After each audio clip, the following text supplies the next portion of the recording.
While Kahalani and his fellow soldiers are holding back the Syrian advance, they have no idea that they're part of another chain of events unfolding thousands of miles away from the battlefield, that many say is the real miracle story of this war.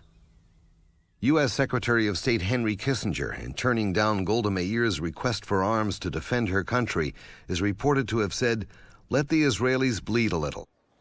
Golda Meir is desperate. Without help, Israel will not survive many more days of the pounding assault from all sides, despite all the Kahalanis and those like him who are bravely defending their homeland and sacrificing their lives on all the front lines. And so she picks up the phone and calls the private line of U.S. President Richard Nixon. It is 3 o'clock in the morning. Television film producer and documentarian Bill McKay's investigation of the American role in the Yom Kippur War describes what happened when President Nixon took Golda Meir's call in the middle of the night. He said, "I put my robe on. I sat on the edge of the presidential bed, and I heard Golda Meir pleading with me, 'Mr. President, if you don't help us, the Jewish people will never survive.'" He said something interesting, if not strange. He said, I could almost hear my mother's voice. She would tell me stories and read to me from the Old Testament, the heroes of the Bible. And one afternoon she said, "Richard, someday you're going to be in a position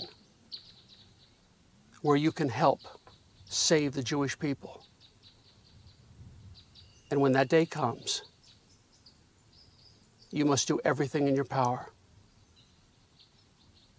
And he said, at that moment, I realized, maybe for the first time in my presidency, why I had become president of the United States. He was deep in Watergate, but he said, I knew I had to do what I was born to do. And he said, "Golda, what do you want?" Well, she had her list.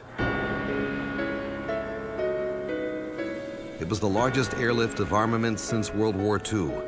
The president kept his word. Everything Golda asked for, she got. Every weapon, every vehicle, every piece of equipment, and all the ammunition to operate them.